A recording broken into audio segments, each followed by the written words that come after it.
Bueno, Apocalipsis capítulo 3, versículo 7. Vamos a ver características de Cristo. Dice la palabra de Dios: escribe al ángel de la iglesia en Filadelfia.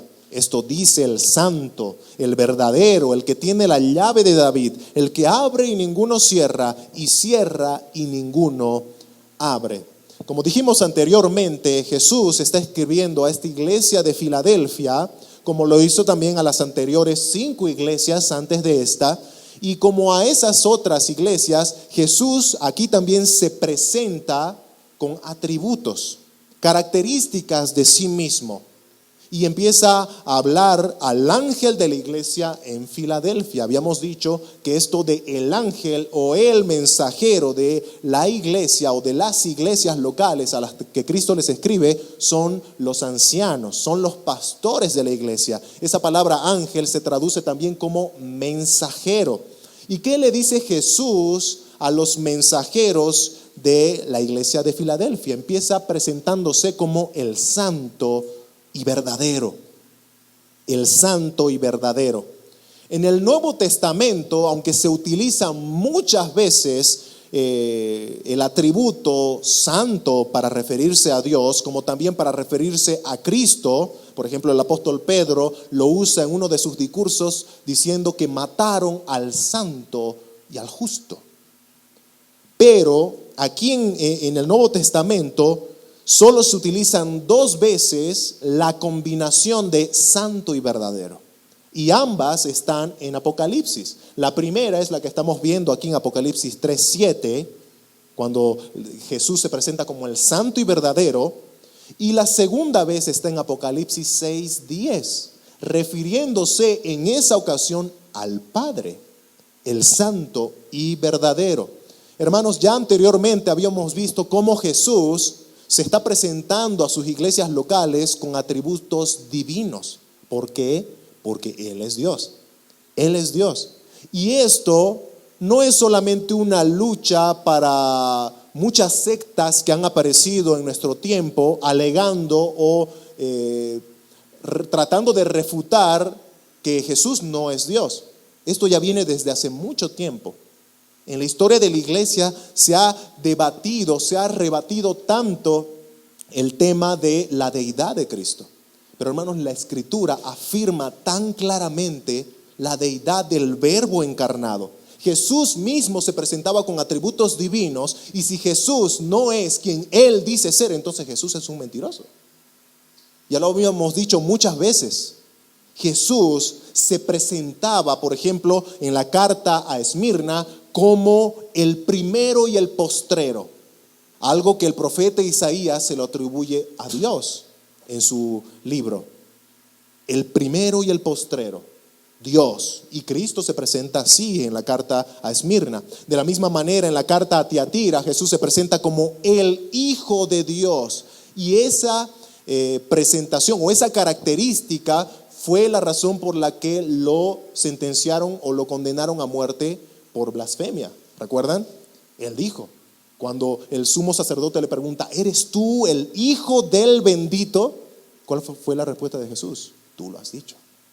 Y veréis al Hijo del hombre descender en las nubes con poder y gran gloria. Y lo condenaron, ¿no? Bien dramático, el sumo sacerdote rasgó sus vestiduras en ese momento. ¿Han escuchado la blasfemia? ¿Por qué? Porque llamarse el Hijo de Dios era atribuirse la misma esencia de su Padre, es decir, yo soy Dios. Jesús estaba reconociendo su deidad y por eso lo mataron, porque ellos dijeron: es un blasfemo. Y ahora, así como con Esmirna, con Tiatira, a la iglesia de Filadelfia Jesús se presenta como el santo y verdadero. Y como vimos, es un atributo o es un nombre, una característica que se la atribuye a Dios en Apocalipsis capítulo 6, al Padre. Y Jesús aquí dice: yo soy el santo y verdadero. Hermano, Jesús es Dios. Jesús es Dios. Él se dejaba adorar porque Dios es el único digno de adoración. Y esas son las palabras que le dijo Jesús a Satanás en el desierto, en la tentación, ¿verdad? A Dios solo servirás y a Él solo adorarás. Y cuando Él hacía milagros y los que eran agradecidos por recibir el milagro de parte de Jesús venían y se postraban para adorarle, Él los dejaba adorar, porque Él es Dios. No reaccionaba como Pedro con Cornelio a levantarle y decía, no, yo soy igual que tú, soy consiervo tuyo. O como el ángel que recibió una adoración fugaz del apóstol Juan en Apocalipsis, que igualmente lo levantó y le dijo, no, adora solo a Dios. Jesús nunca reaccionó así, porque Él es Dios, digno de adoración, digno de adoración. Y que no nos quepa ninguna duda que lo que Jesús decía sobre sí mismo es toda la verdad. Él es Dios, Él es el santo y verdadero. Y bueno, ¿qué significa santo? Santo, de una manera tal vez rápida, significa que Él es puro, limpio, Él es separado en comparación de todo lo que Él ha creado en el universo. Es decir, que tú puedes imaginarte ahora mismo cualquier cosa que hay en el universo no se compara con Cristo. Eso significa santo. No hay comparación con Él. Y verdadero implica no solamente que Él habla con verdad. Nosotros nos referimos a alguien que siempre es sincero, que siempre dice las cosas como son, que siempre dice las cosas con verdad, como alguien veraz. Bueno, no se refiere necesariamente a eso cuando dice que Jesús es el verdadero, sino se refiere más propiamente a que Jesús es genuino, es auténtico, es único en comparación con los falsos dioses, por ejemplo, con los ídolos. Y sabemos que a lo largo de la historia de la humanidad, el ser humano, como decía también un teólogo muy conocido, es una fábrica de ídolos. Nosotros somos buenos para inventarnos ídolos. Y nuestra mente no se va a cansar de buscar, inventar y hacerse ídolos. Pero Jesús es el verdadero. Jesús es el único Dios del universo. Y así se presenta a Él. También dice que Él tiene la llave de David, ahí en nuestro texto, Apocalipsis 3:7. Esto dice el santo, el verdadero, y el que tiene la llave de David, el que abre y ninguno cierra, y cierra y ninguno abre. Esta frase es adoptada por el Señor Jesucristo, inspirando al apóstol Juan del libro del profeta Isaías, capítulo 22, versículo 22, que dice lo siguiente: y pondré la llave de la casa de David sobre su hombro, y abrirá y nadie cerrará, y cerrará y nadie abrirá. Es exactamente el mismo concepto, la misma idea, lo ha adoptado, ¿verdad? En realidad, en el contexto del profeta Isaías, él se está refiriendo a Eliakim, que era un mayordomo del rey Ezequías. Pero es obviamente esa figura que está apuntando a Cristo, quien es el que verdaderamente tiene la llave de David. Ahora vamos a tener que ver qué representa, qué significa ser poseedor de la llave de David. Recordemos que Apocalipsis es un libro escrito en literatura apocalíptica, simbólica, y hay muchas cosas que hay que interpretar, ¿verdad? ¿Y qué significa ser poseedor de la llave de David? Ser poseedor de la llave de David hace alusión directa a su autoridad.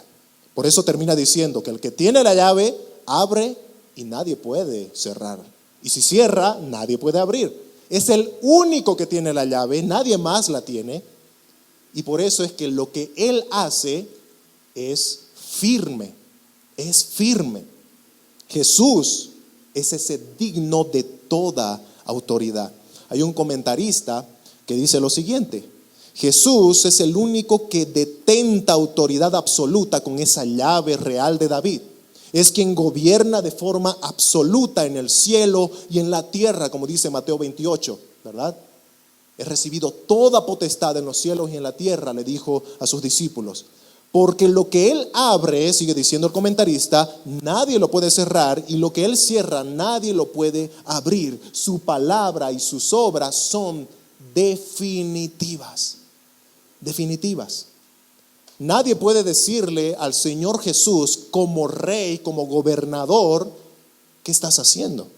De lo que nos está hablando acá es de un atributo que tal vez es muy olvidado en los estudios en nuestras iglesias, y es la soberanía de Dios. Nosotros hablamos mucho de los atributos de Dios y tal vez los más conocidos son, bueno, la misericordia de Dios, el amor de Dios, la gracia de Dios, la bondad de Dios, la justicia de Dios, la santidad de Dios, pero muy pocas veces se tocan atributos como la soberanía de Dios. Y es interesante que no tenemos que desequilibrar el carácter de Dios subiendo algunos atributos y bajando otros, porque es un santo equilibrio entre todos. Entonces acá tenemos a uno de esos atributos que forma parte de ese santo equilibrio del carácter de Dios, su soberanía. Él gobierna, Él es el Señor. O como dice también en otra porción de las Escrituras, en los evangelios, cuando se refieren a Jesús, los ángeles que se le aparecen a los pastores, ¿verdad? Y le dicen, ha nacido en la ciudad de David Cristo, el Señor. Esa palabra Señor viene del griego kurios, que significa el dueño, el amo, el que gobierna. Él es Jesús. Y como dueño, amo absoluto del universo, Él tiene toda autoridad y todo derecho de abrir y cerrar, y nadie puede oponérsele. Nosotros, siempre que pensamos en Jesús, lo vemos como el Salvador. Y no me malentiendan, Jesús es Salvador. Él salva y Él justamente ofreció su vida en la cruz del Calvario para salvar. Él es Salvador. Pero Jesús también es Señor. Y muchos de nosotros acá podemos proclamar que somos cristianos. ¿Y qué estamos diciendo con eso? Que Él me salvó. Y si estoy reconociendo que Jesús es mi Salvador, también tengo que reconocer que es mi Señor, que Él ahora gobierna mi vida. Tal vez ahí viene una pregunta interesante. ¿Realmente Jesús gobierna tu vida? ¿Gobierna tus decisiones? ¿Gobierna tus acciones? ¿Te sometes a la autoridad de aquel que tiene las llaves de David? Vamos a hablar un poquito más de nuestra pertenencia a Jesús, a nuestro Dios, pero tal vez sacando una forma práctica, un aspecto práctico de esto sería, si el dueño, si el amo, si aquel a quien perteneces te dice, id y predicad el evangelio, ¿lo estás haciendo? Si tu dueño te dice, sed mansos y humildes, así como yo lo soy, ¿tú estás aplicando esa mansedumbre y humildad en tu vida? Recuerda, lo está mandando tu dueño, Jesús. Si dices es cristiano, Jesús es tu dueño. Si Jesús dice, perdonad los unos a los otros, ¿lo estamos haciendo? ¿Qué implica no obedecer el mandato de tu amo? Rebeldía, desobediencia. Y nos guarde el Señor de ser rebeldes a su mandato. Vamos al punto número 2.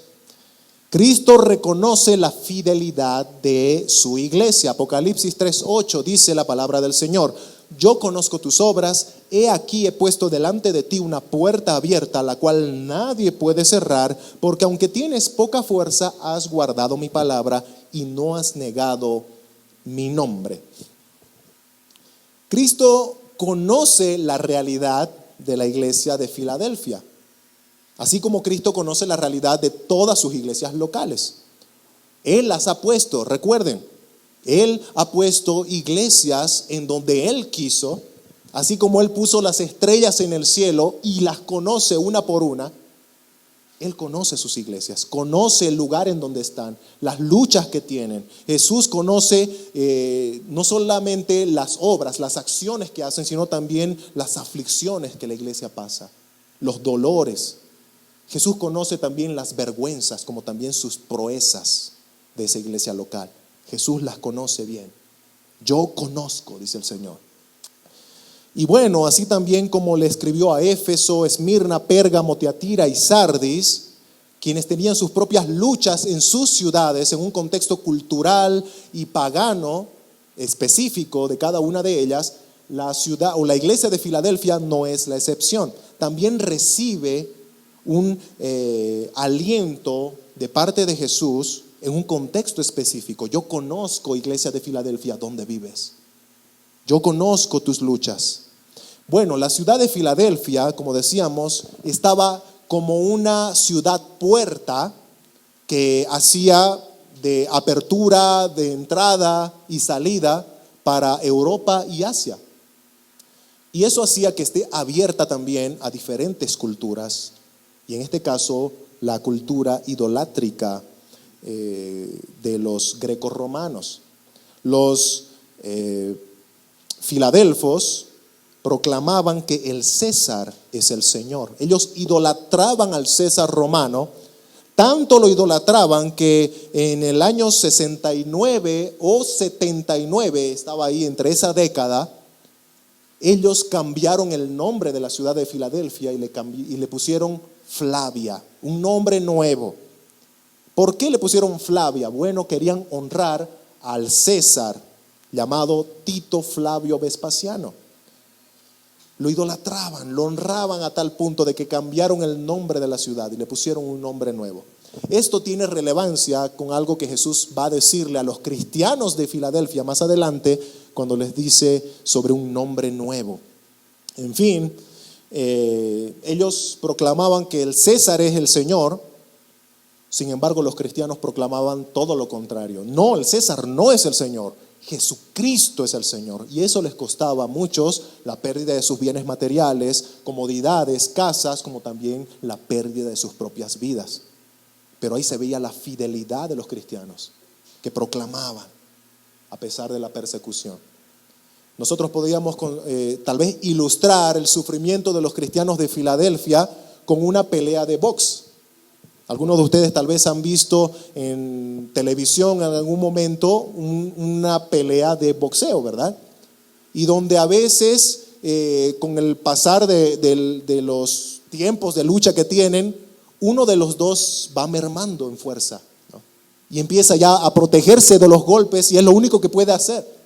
Y te imaginas cuando tal vez la iglesia en el ring, boxeando contra los opositores al evangelio de Filadelfia, y en un momento la iglesia lo único que hace es arrinconarse en las cuerdas y tratar de protegerse de los fuertes golpes que está recibiendo del contrincante.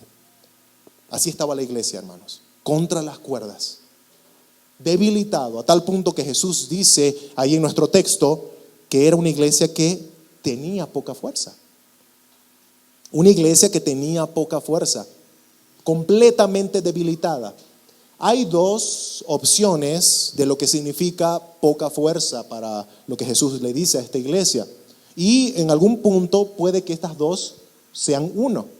La primera es que se está tratando de un desgaste físico de los miembros de la iglesia de Filadelfia, un desgaste por la persecución, un desgaste mental, emocional, por todo lo que hacían, en este caso, muchos paganos como también judíos en Filadelfia, que se oponían a la iglesia, los perseguían, los llevaban a las cárceles o les quitaban sus bienes materiales, etc. Un desgaste físico y mental. Como también otra opción de lo que significa que tienen poca fuerza, refiriéndose a la iglesia, es que hubo una disminución de los miembros de la iglesia, ya sea por muerte o por deserción, es decir, que muchos se fueron escapando de la persecución. Esa iglesia quedó reducida a unos pocos miembros que aparentaban debilidad, poca fuerza. Y para nosotros, hermanos, esto es de mucho aprendizaje lo que sucedía con la iglesia de Filadelfia en su tiempo, para aplicar y aprender en nuestro tiempo, en el siglo XXI.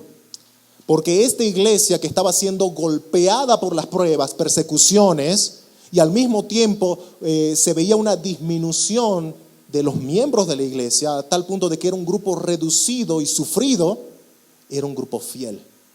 Era un grupo fiel que se mantuvo firme a pesar de las acechanzas del enemigo y de los opositores del evangelio. Dice Apocalipsis 3:8, has guardado mi palabra y no has negado mi nombre. ¿Se dan cuenta lo que hacía esta iglesia pequeña y golpeada?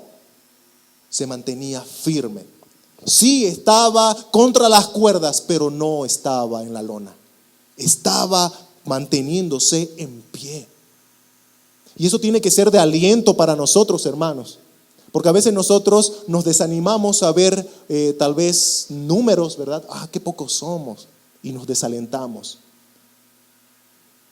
Hermanos, no importa si somos un grupo pequeño de cristianos, si somos una iglesia diminuta de 20, 30 miembros. Porque el tamaño de la iglesia o el poder económico de la iglesia o incluso tal vez si la iglesia cuenta con un templo para reuniones o no, eso no hace o no determina la fuerza de la iglesia. Si esa iglesia pequeña es fiel y está con el Señor, entonces lo tiene todo. Lo tiene todo. Y eso es algo que a nosotros tiene que alentarnos, hermanos. Recuerden las palabras del Señor Jesús. Si en lo poco has sido fiel, en lo mucho te pondré. Y ese es justamente lo que viene a decir el Señor en otras palabras. Apocalipsis 3:8. He puesto delante de ti una puerta abierta, la cual nadie puede cerrar. Recuerden, Él es el que tiene la llave. Él abre y nadie cierra. Él cierra y nadie abre.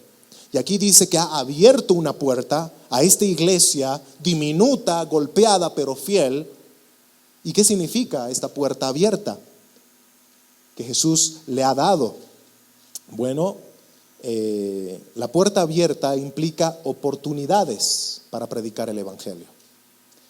No es una puerta para conectar a la iglesia con el mundo, sino más bien es una puerta para atraer a muchos del mundo y que pasen por esa puerta al reino de los cielos por medio de la predicación del evangelio.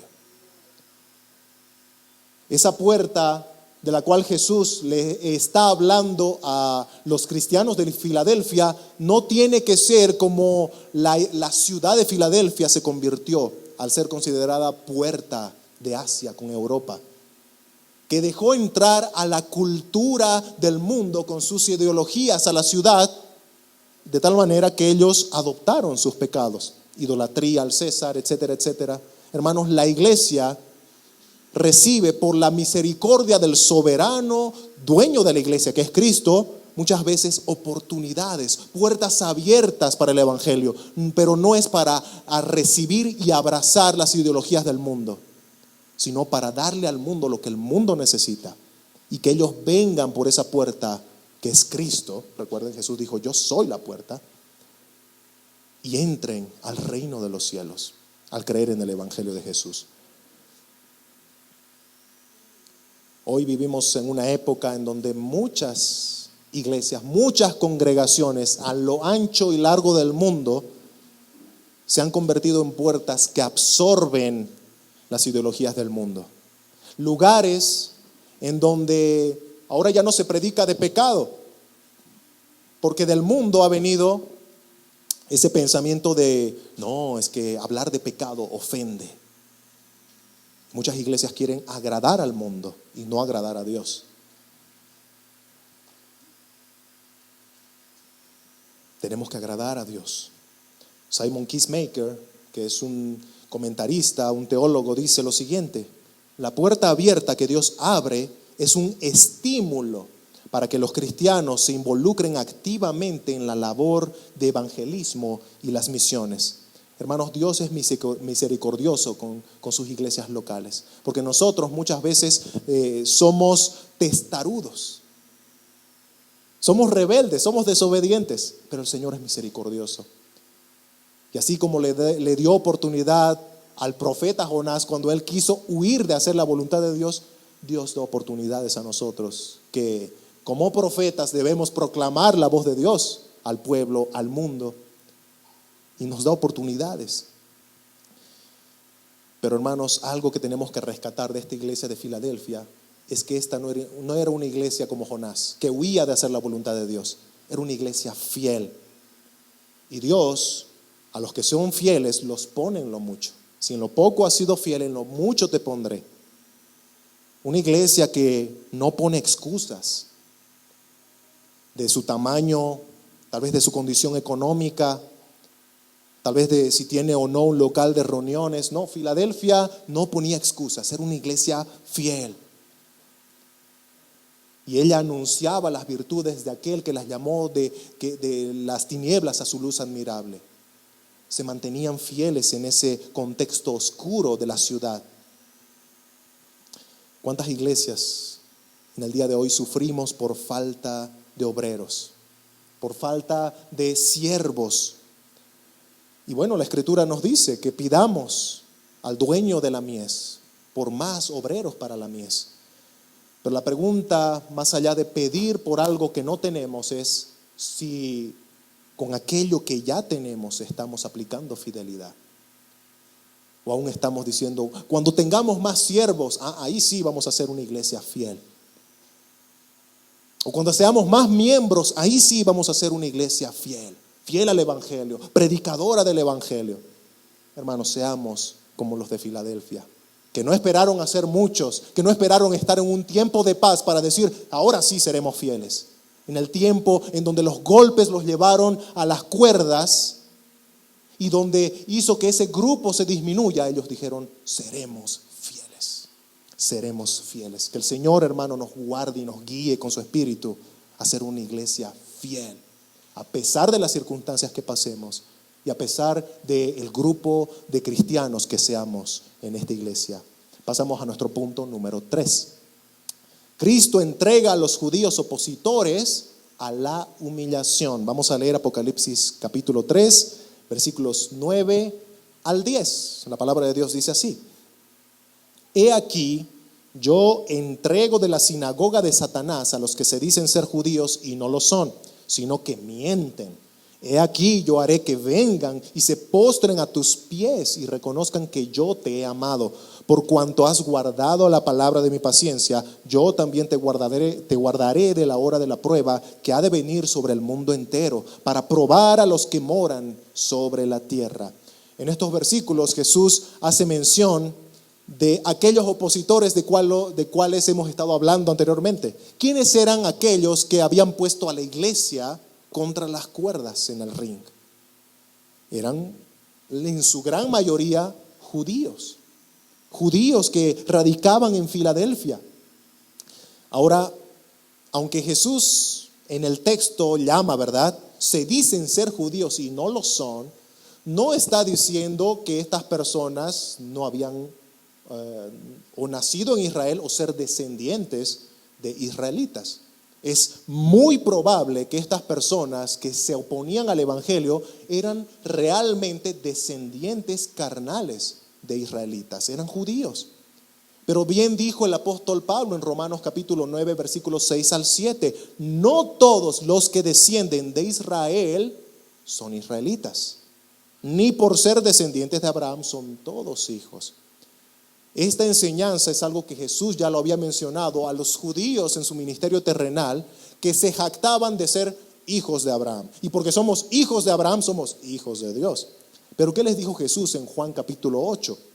Juan capítulo 8, versículo 42, dice: Jesús entonces les dijo a estos judíos: si vuestro Padre fuese Dios, ciertamente me amaríais, porque yo de Dios he salido y he venido, pues no he venido de mí mismo, sino que Él me envió. Verso 44, vosotros sois de vuestro padre el diablo. ¿A quién les está hablando Jesús? A los judíos. E interesantemente Jesús les dice: ustedes son hijos del diablo, su padre es el diablo, y los deseos de vuestro padre queréis hacer.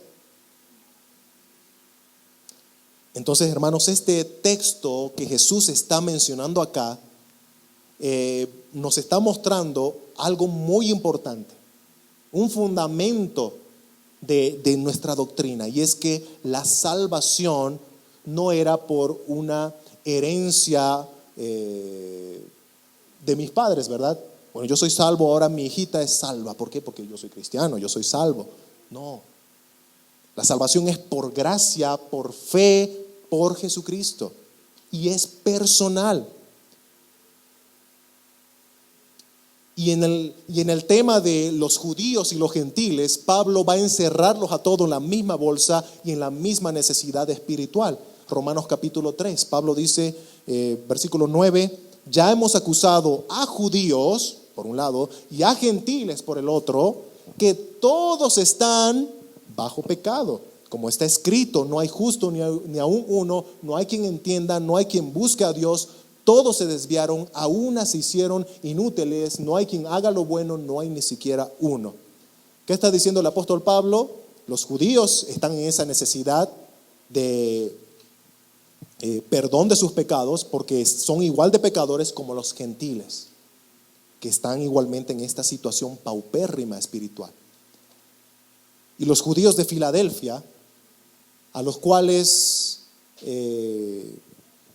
Cristo les llama sinagoga de Satanás, estaban rechazando a aquel que hace que uno sea hijo de Dios, como dice también el apóstol Juan en su evangelio, ¿verdad?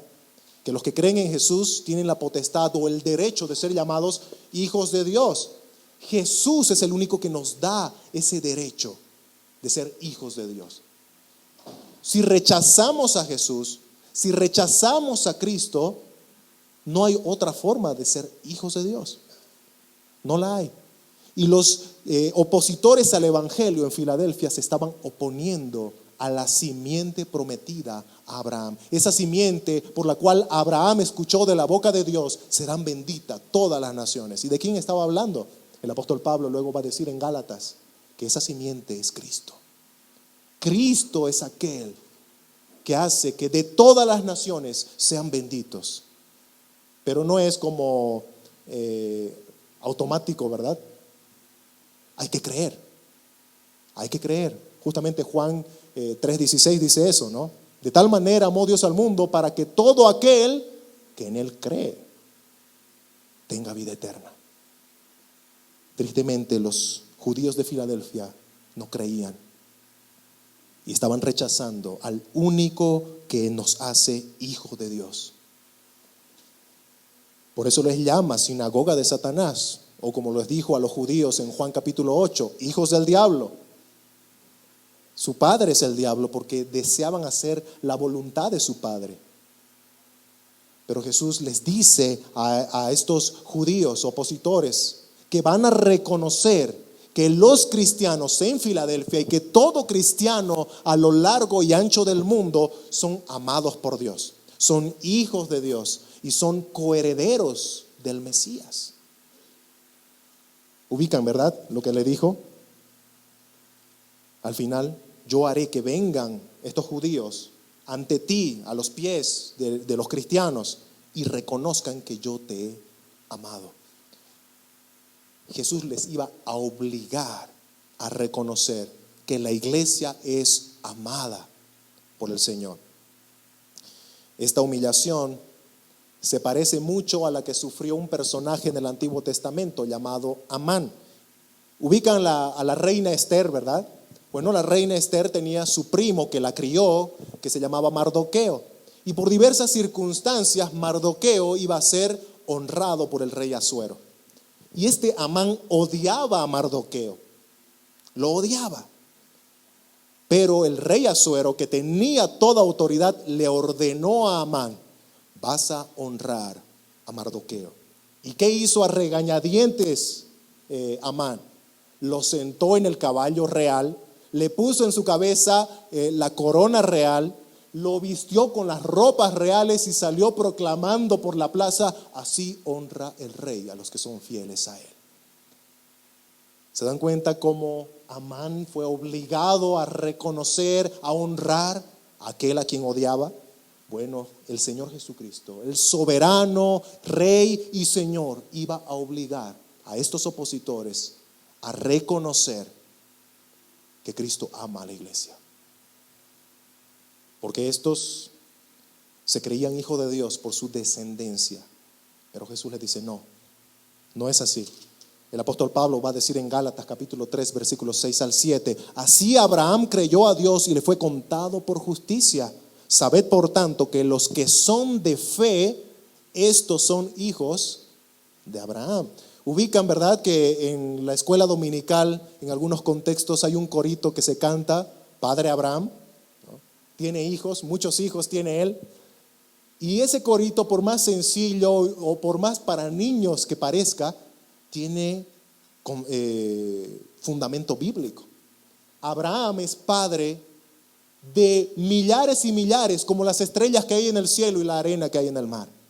Porque esa fue la promesa que le dio Dios. Yo te voy a hacer padre de muchos. La pregunta es, ¿quiénes son esos hijos? El apóstol Pablo está diciendo que los que son de fe, esos son hijos de Abraham. Así que, hermanos, podemos nosotros ver cómo Jesús está defendiendo a su iglesia, a los que creyendo en Él son hijos de Dios, por encima de aquellos opositores que se jactaban en la carne.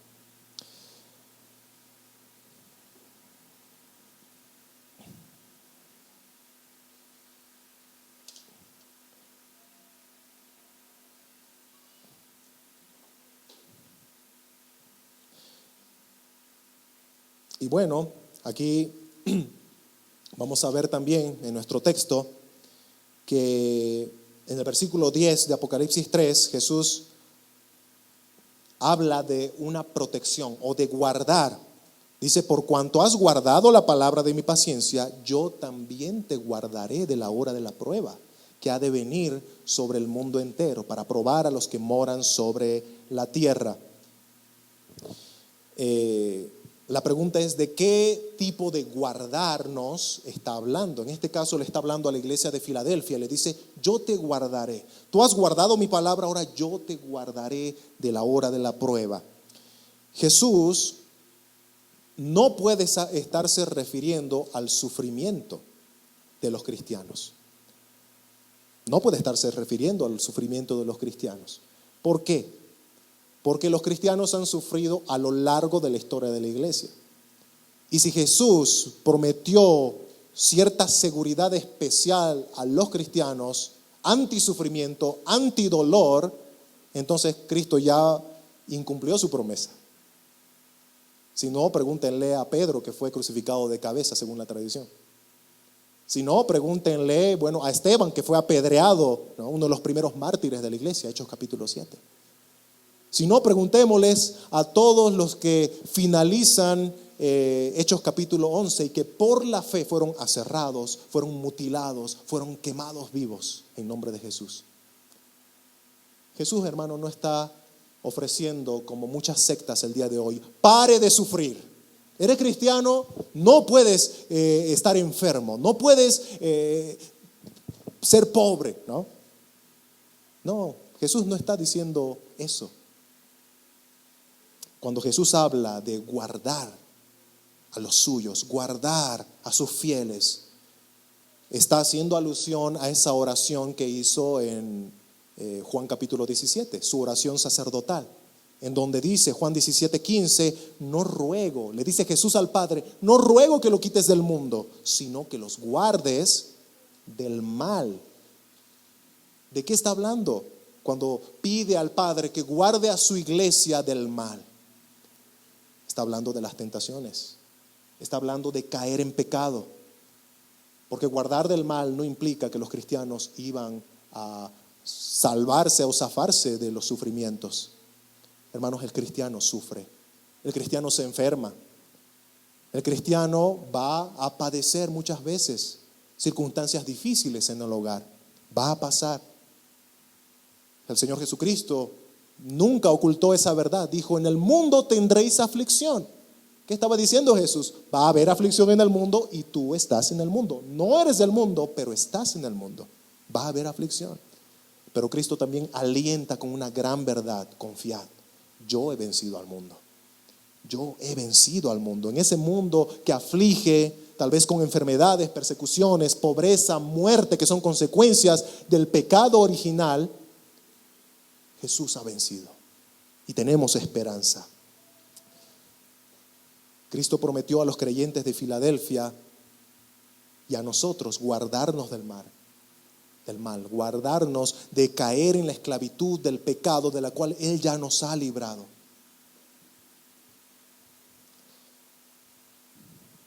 El apóstol Pedro, hablando de que nosotros seguimos las pisadas de Cristo, dijo en 1 Pedro capítulo 2 versículo 21, pues para esto fuisteis llamados, porque también Cristo padeció por nosotros, dejándonos ejemplo para que sigáis sus pisadas.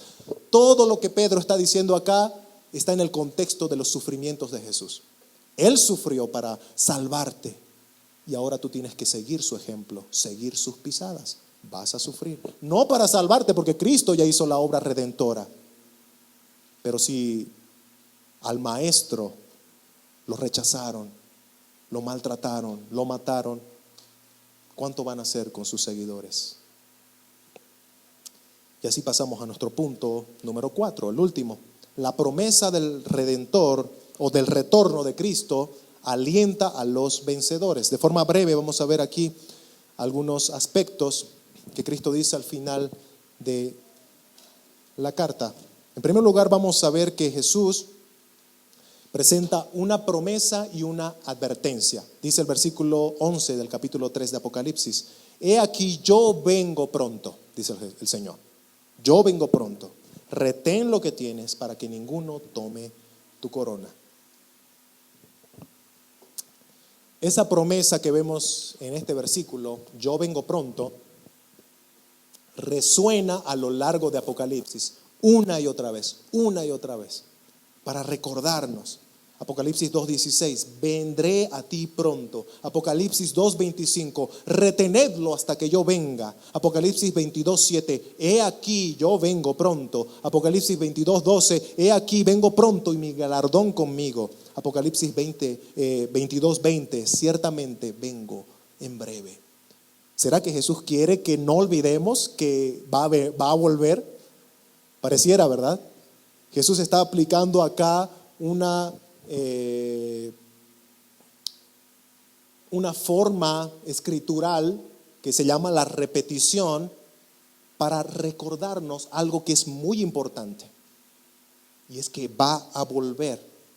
Hermanos, cualquier iglesia que se llame cristiana pero que niegue el retorno de Cristo, nosotros tenemos todo el derecho de dudar si realmente es una iglesia cristiana, porque esta es una verdad fundamental del cristianismo. Jesús va a volver, y es algo que no se puede esconder de nuestra vista en una seria y fiel lectura de la palabra. Él va a regresar.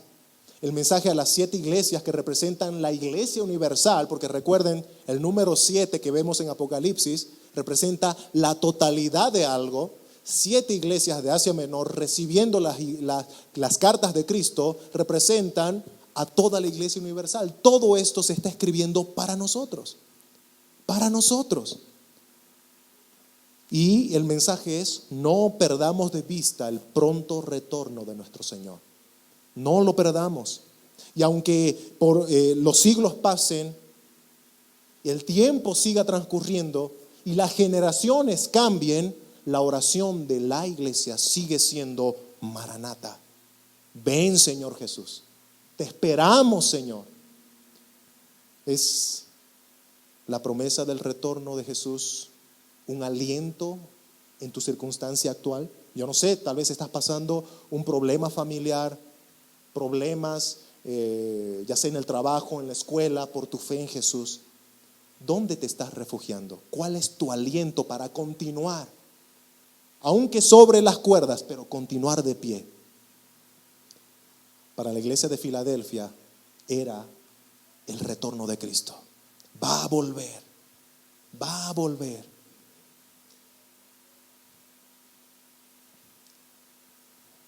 Luego de la promesa de la venida de Cristo viene también la advertencia a guardar lo que la iglesia de Filadelfia tiene. Dice: guarda lo que tienes. No está hablando en un sentido material, es decir, que los de Filadelfia iban a empezar a guardar todas sus posesiones materiales, ¿no? El Señor dice que guardemos lo que tenemos. Guardemos nuestro auto aquí, guardemos nuestra casa aquí, todo lo guardemos, ¿no? No está hablando de proteger o guardar tus bienes materiales. Está hablando en un sentido espiritual.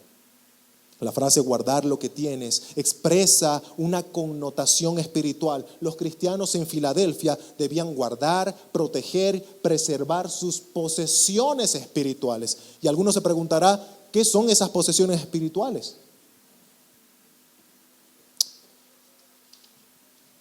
Un comentarista dice, lo que debían guardar es la totalidad de la fe cristiana depositada en las Santas Escrituras. Con la inclusión de Apocalipsis al Nuevo Testamento, estas personas de Filadelfia habían recibido el canon completo del Antiguo y Nuevo Testamento. Eran receptores del texto completo de la revelación escrita de Dios. Uno se pregunta, ¿qué es lo que tenían estos cristianos de Filadelfia que tenían que guardar? Las enseñanzas de Jesús. Las enseñanzas de Jesús. A lo largo de la historia, los cristianos se han caracterizado porque han perdido todo, ¿no? Han perdido casas, han perdido riquezas, han perdido salud, sus propias vidas. Pero algo que nunca tenían que perder eran la herencia que Jesús les había dejado. La palabra que salió de su inspiración, de la inspiración de su espíritu. No importa que las culturas cambien, la palabra de Dios no cambia, dice la Escritura.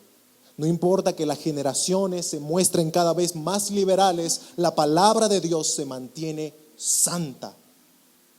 No importa que ahora se ahonden de aquí para allá descaradamente una infinidad de colores en honor al orgullo del pecado. Hermanos, la iglesia es columna y baluarte de la verdad, defensora de la verdad, guardiana de la verdad. Eso le dijo Pablo a Timoteo en 1 Timoteo capítulo 3. Y la iglesia tiene que mantenerse y guardar la verdad. Opóngase quien se le oponga. Y ahí es en donde tenemos que mostrar fidelidad. Retén lo que tienes. Luego habla de una corona, ¿verdad? El texto que estábamos leyendo. Retén lo que tienes para que ninguno tome tu corona. Ya anteriormente había mencionado a la iglesia de Esmirna que esa corona implica vida o representa vida, la corona de vida. Bueno, lo que está hablando acá, hermanos, es que los miembros de esa congregación son poseedores de la vida eterna.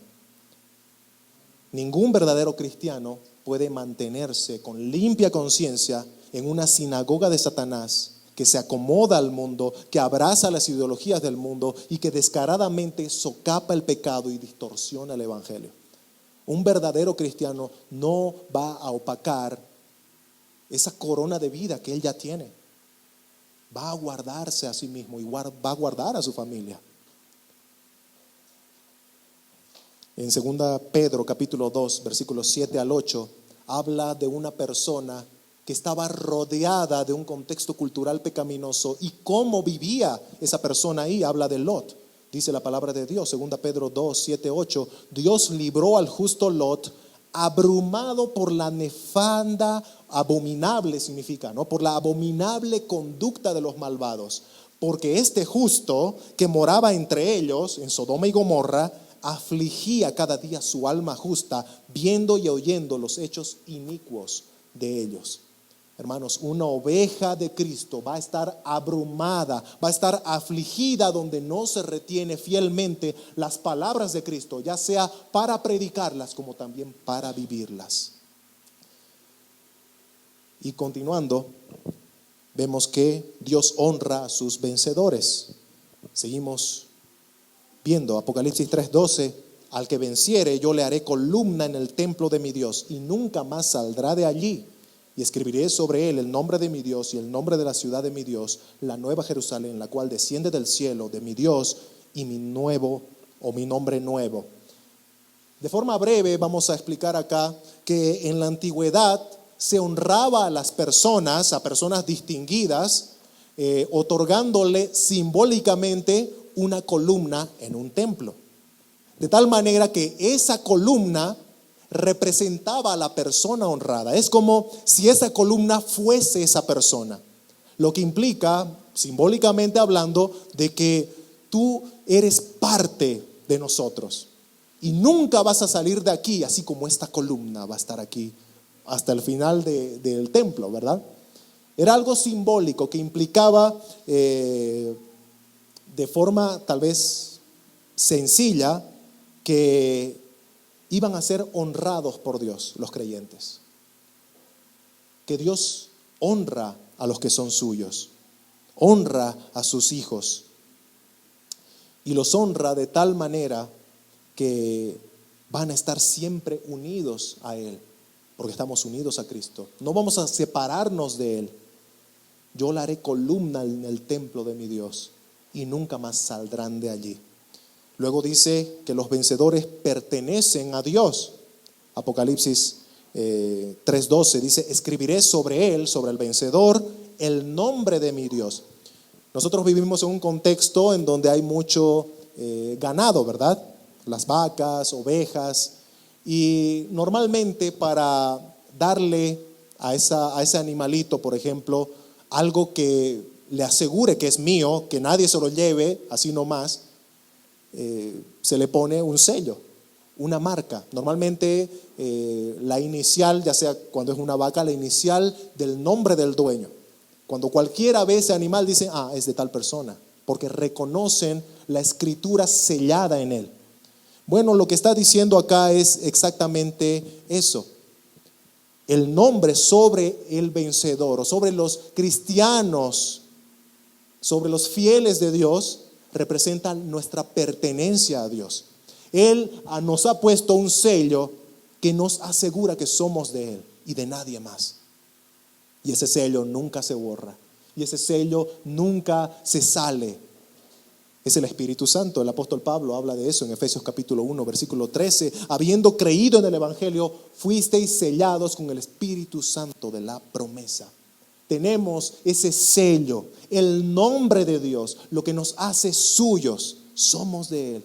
¿Recuerdan que hablábamos hace un momento de Jesús ejerciendo autoridad como amo, como Señor, como gobernador? Bueno, Él no solamente es amo, Señor, gobernador.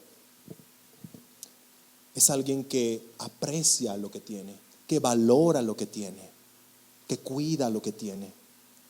El Espíritu Santo mora en nosotros, como dice 1 Corintios capítulo 6, no solamente para santificarnos, sino también para darnos una garantía, una seguridad de que somos suyos en cuerpo y alma.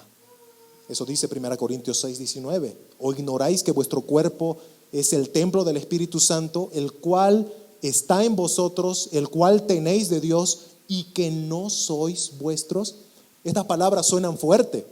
Cuando alguien te dice: hey, tú no eres tuyo, tú no eres tu dueño. Dicho de otra manera, tú no tienes derecho sobre ti mismo. Eso está diciendo Pablo. ¿O ignoráis que no sois vuestros? ¿Alguna vez te pusiste a pensar de eso sobre ti? Yo no soy mío. Si creí en Cristo, si fui salvo por Él, si recibí su sello, soy de Él. No me pertenezco. Las decisiones que tomo, las acciones que realizo, todas tienen que ser guiadas por Él, porque soy de Él. Su nombre está en ti si eres de Cristo. Y por último, vamos a ver que los vencedores son ciudadanos del reino de Dios. Apocalipsis 3:12 dice: y escribiré el nombre de la ciudad de mi Dios, la nueva Jerusalén, la cual desciende del cielo de mi Dios, y mi nombre nuevo. En este versículo se mencionan 3 nombres que de alguna manera le dan al cristiano una especie de pasaporte.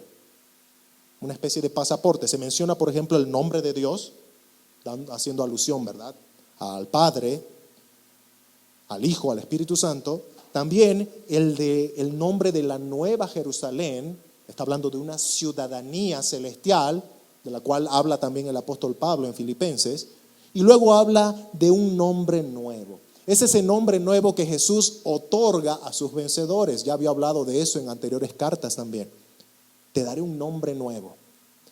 Bueno, un comentarista habla de esto igual y dice: estos nombres sirven como pasaporte para entrar a la presencia de Dios y son como una señal de ciudadanía de la Jerusalén que desciende del cielo. Pablo dice eso en Filipenses 3:20, pero nuestra ciudadanía está en los cielos, de donde también esperamos al Salvador, nuestro Señor Jesucristo. Si eres cristiano, eres ciudadano del cielo, estás aquí de pasada. Eres un embajador, un representante del cielo aquí en la tierra. Esa es la razón por la cual nosotros no nos regimos bajo las ideologías del mundo. Sí debemos respetar, ¿verdad? Es decir, que no quiere decir que tú aquí te vas a pasar el semáforo en rojo o vas a poder incumplir leyes, porque yo soy del cielo, ¿no? Las leyes del cielo se aplican para mí, aquí no. No, hermanos, la Escritura dice, ¿no?, que debemos someternos, pero todo aquello que quiera ponerse por sobre la autoridad de Dios de una manera tan clara como lo dijo el apóstol Pedro cuando quería ser impedido de predicar el evangelio, ¿acaso obedeceré a los hombres antes que a Dios? La iglesia tiene que discernir, hermanos, cuando el mundo quiere ponerse por sobre la autoridad de nuestro Dios. Somos ciudadanos del cielo y nos vamos a regir siempre bajo las normas de nuestro Rey. Y Apocalipsis 3:13 termina con ese llamado a la obediencia para toda la iglesia. El que tiene oído, oiga lo que el Espíritu dice a las iglesias. Hermanos, si vamos a sacar ya como conclusión una enseñanza de todo lo que se ha hablado en este mensaje, que sea lo siguiente: no te dejes engañar. No te dejes engañar por algunos mentirosos que andan proclamando por ahí que el cristiano no va a sufrir, que el cristiano no va a padecer dolores o enfermedades. Jesús dijo: en el mundo tendréis aflicción, va a haber sufrimiento, va a haber dolor, va a haber llanto, pero Cristo no terminó ahí su oración. Jesús dijo: tendréis aflicción, pero confiad, yo he vencido al mundo. Un cristiano tiene que tener la esperanza de algo más allá de lo que hay aquí en la tierra. No sucumbamos ante los dolores temporales de este mundo, porque el sufrimiento del tiempo presente, dice la Escritura, no es para nada comparable con la gloria que será revelada. Y si hay alguien aquí que no conoce a Cristo y que tal vez está escuchando este mensaje, déjame decirte que espiritualmente no hay huérfanos. ¿Recuerdan los opositores judíos del evangelio en Filadelfia? Bueno, no hay huérfanos. Jesús dijo: o eres hijo de Dios por creer en Él, o eres hijo del diablo por rechazarle. Pero no hay huérfanos espirituales. Tienes un padre o el otro. La pregunta es: ¿quién es tu padre? ¿Has creído en Jesús? La condenación está reservada para los que han ofendido a Dios toda su vida con sus pecados y han rechazado su misericordia al despreciar a Jesucristo. Han despreciado ese sufrimiento que Jesús padeció en la cruz. No solamente el sufrimiento físico de los clavos, de los latigazos, la humillación de los escupitajos, los insultos que recibió, sino también Cristo en la cruz cargó la ira de Dios que debía caer sobre todo pecador. La ira de Dios. Eso le hizo clamar en la cruz: Padre, ¿por qué me has desamparado? El dolor de la ausencia de Dios, de recibir el desamparo de Dios, es el peor castigo que uno puede recibir. Y Cristo lo pagó en la cruz. Para que creyendo en Él, la persona que ha creído en Él no lo padezca en la eternidad, sino al contrario, sea hecho hijo de Dios y reciba el perdón de todos sus pecados. Yo te invito en esta mañana, si has escuchado la voz de Jesús llamándote como un buen pastor, corre hacia Él. ¿Qué estás esperando? Corre hacia Él buscando misericordia y recibirás misericordia, porque Él no desprecia, no echa afuera a nadie que contrito y humillado acude a Él buscando perdón.